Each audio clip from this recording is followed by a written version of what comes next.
Welcome, financial professionals. I'm Brady Serold, Senior Vice President of Disability Income, here with Jessica Bowden, Regional Vice President at E4 Insurances. Welcome you to The Brew, building relationships every week. Thanks for tuning in. For those of you joining The Brew the first time, welcome. We always like to start the Brewcast by selling today's national days. And, if you've been on the ones in the past, some are kind of interesting, but today is National Skilled Trades Day. It's National Tourism Day and National Cosmopolitan Day.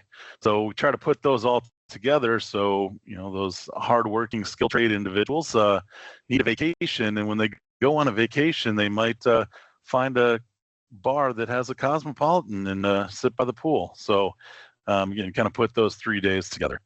May's lineup will focus on DI, as it is Disability Income Awareness Month. We will highlight the importance of proper income protection planning, business products, discuss tips to navigate the underwriting process, and so much more.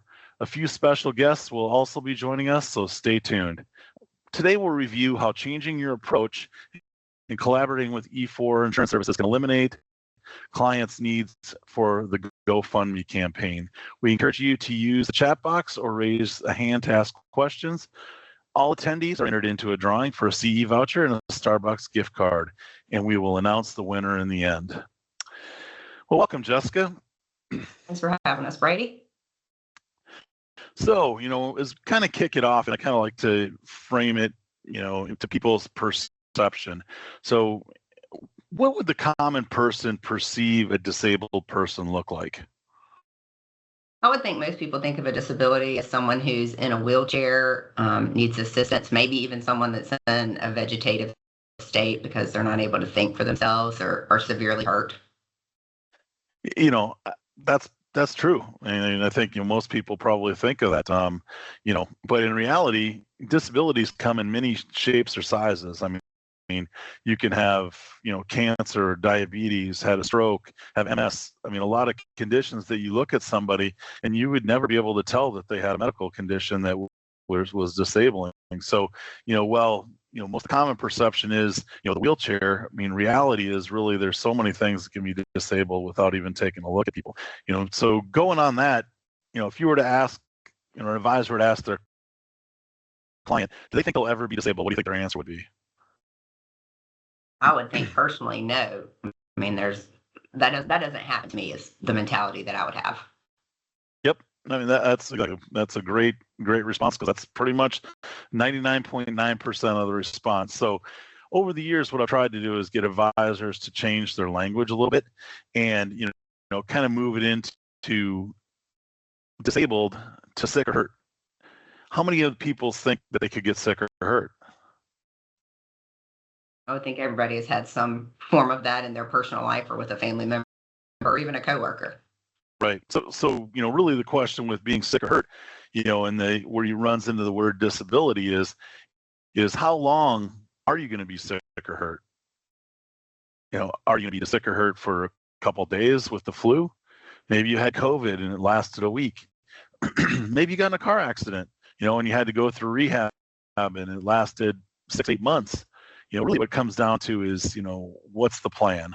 So, I think about it, when you talk about assets that clients have, well, if you talk to most people, what do you think their most valuable asset is? Most people would say their home. It's probably their biggest expense in their life. Right. But in reality, what is their, as an advisor yourself, what is their most valuable asset?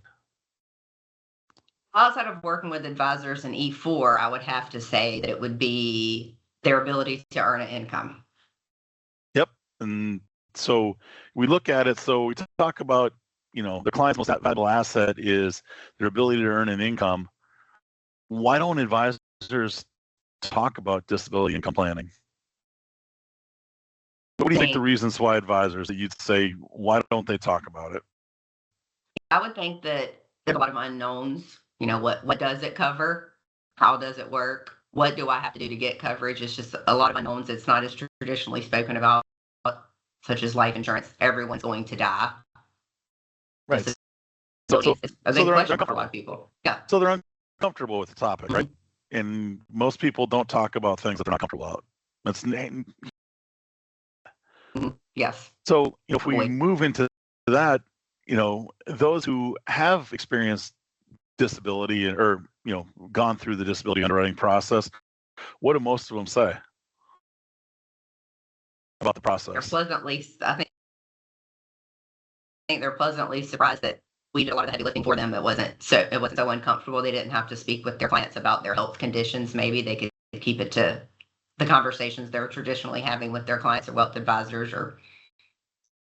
Yeah, I think that's right. When they start working with E4, I think that's their experience with it. But prior to it, I think you look at a lot of advisors and they say, my first experience was a decline, and the last thing a client wants to get in the mail is that letter that said they're being declined because they're mad.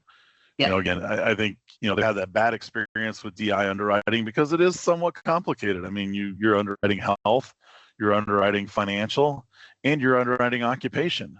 So there's three moving parts to underwriting disability. So it's not that easy. I think another thing is it's easier.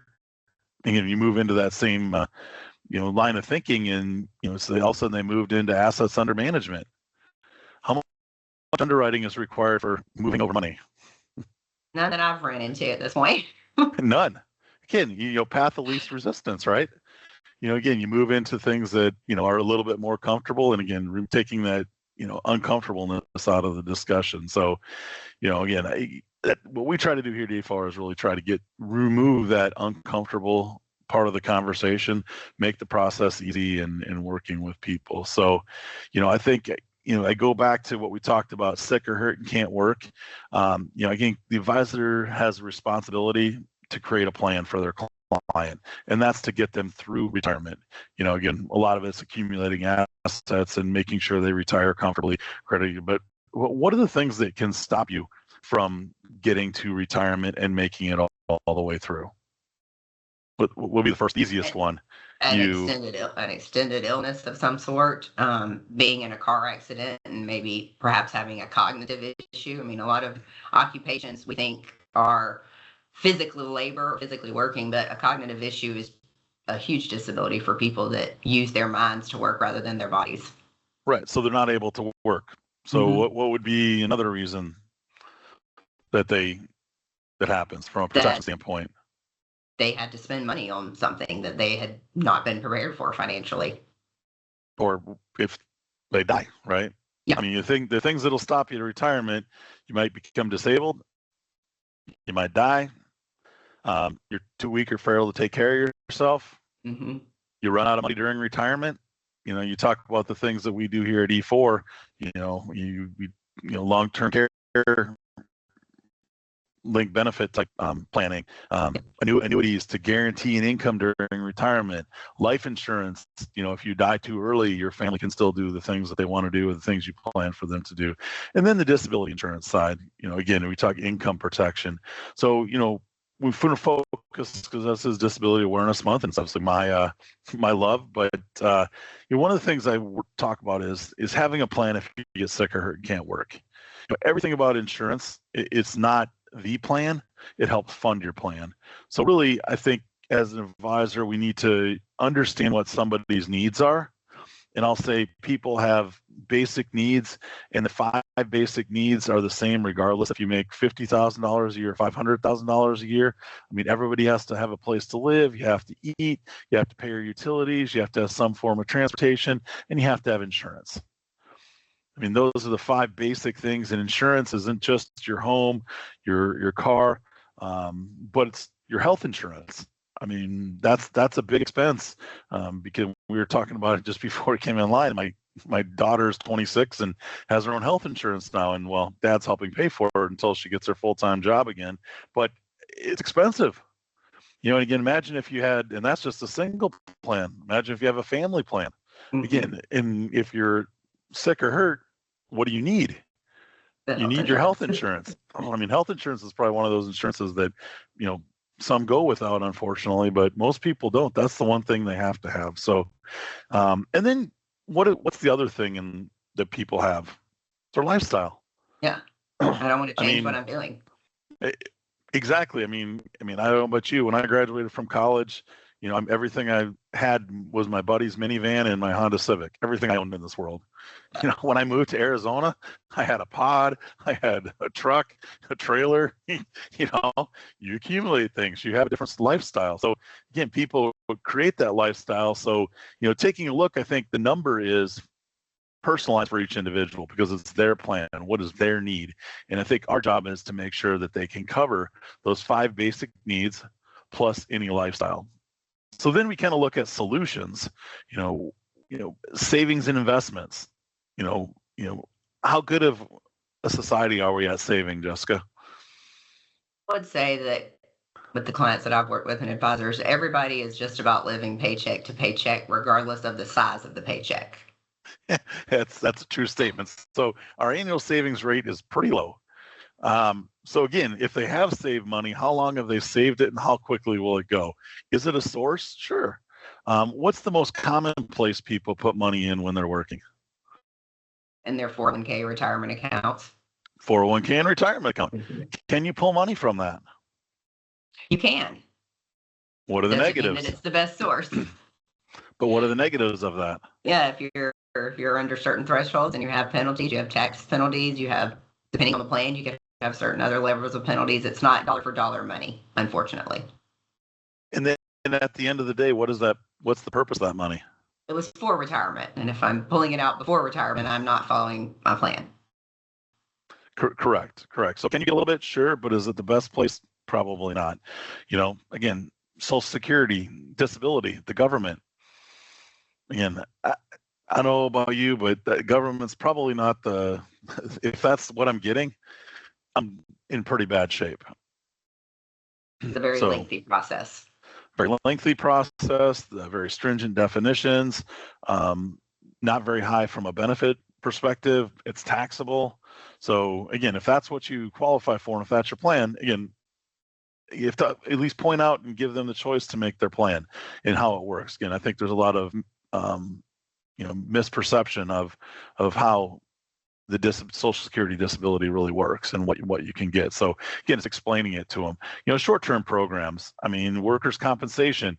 Does workers' compensation, if you hurt yourself and slip on your pool deck, does workers' comp cover you? No, it's not. I was not at work at the time. Exactly. It only covers you when you're on the job, and it's limited in benefit duration as well. Mm-hmm. So again, if you're hurt at work, workers' comp could cover you, but again, the payments are limited and the times you can get covered are limited. And then you look at short-term disability. A lot of people, say, hey, I have coverage through work. Okay. And advisors just stop at that. Yep, they have coverage through work. Most people don't understand. What are some of the limitations of long-term disability than you've seen? I mean, there could be an offset if you have any other income coming from somewhere else, passive income. If you have a retirement plan that you are drawing from, they could potentially pay less as well. It's also generally taxable because your employer is purchasing it for you. I don't think people realize that, once again, it is not dollar for dollar benefit. There's a lot of limitations on it. Some of them do not pay to age 65. So even if you have a 5-year payout, you still have a gap before you're able to draw from those retirement plans if you didn't have to touch them initially. I mean, and benefit maximums. Do you know what the cap is? Definition of covered earnings, limitations. So again, really what we want to do is be able to understand how their disability plan works. And, one of the things you can do is get your summary plan document. Every employee has the ability to get that from their employer. And let's just get their summary plan document. Let's take a look at it and make sure that it works as they think it works. Again, let's look at it and evaluate it, and we can help you with that at E4. In about 5 minutes, I can take a look at their summary plan document and tell you, based on how they're compensated, what the plan looks like. Again, what we're doing here is educating clients on their options. And then, of course, there's individual disability, which is what we work with to fill that gap as a supplemental solution. When talking with people, I say, what, if you tell me somebody their need and you tell me their budget, we can design a solid plan. I always like to say with disability insurance that when you're reviewing policies, the devil is in the details. Most people don't understand what the actual definition of disability is, and they don't understand that even if I can't I'm a surgeon. If I can't perform surgery anymore, I can still go teach at a local college and earn an income. But if your disability policy says that you cannot do that, then you cannot do that. There is some commas and ands and ors in those finite definitions that really drive home if you're able to actually make a claim on the policy you have. And that's what we review for you so that you understand it. Right. Right. And that's really what we're trying to do here is create them, educate. What I always say, advocate, educate, and activate. I think if you advocate for somebody and you educate them, they're probably going to take some form of action because, again, this is their plan if they get sick or hurt and can't work. And I think, every working people say, Brady, hey, what clients should I be looking at? And I'm like, well, if you're working with retired people, you shouldn't be talking about disability income. I say every working client, regardless of income, needs a plan if they get sick or hurt and can't work. They're working for a reason.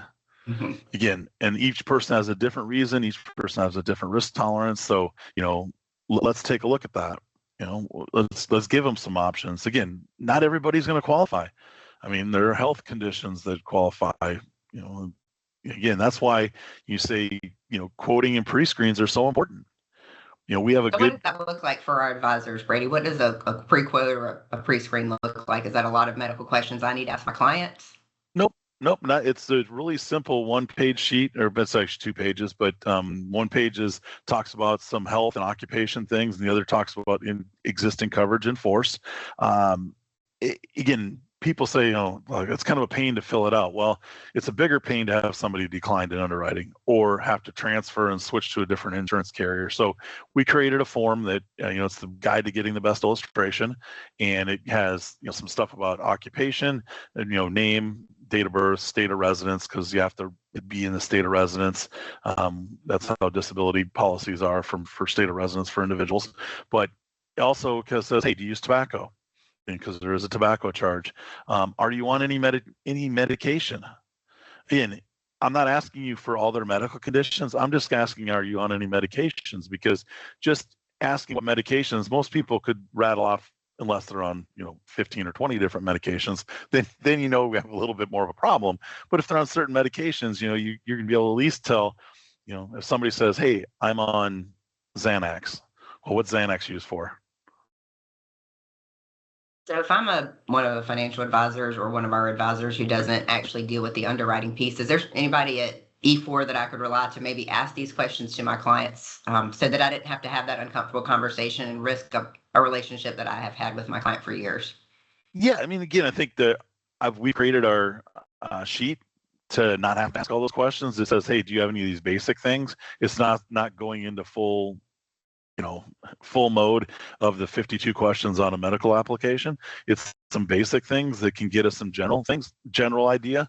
And then from there, we can say, okay, we might need to ask some more questions. And, if we need to get involved working with the client, I'm more than happy to assist, in saying, hey, here's some additional questions. Or we also have some great medical questionnaires, whether it's diabetes or mental disorders, musculoskeletal conditions. We have some additional medical questions that you can give it to the client to fill out. They can send it directly to us or through you, depending on the comfort. And that's the same with tax returns. I mean, I don't understand how a client doesn't want their financial advisor to see their tax returns, but it does happen on occasion.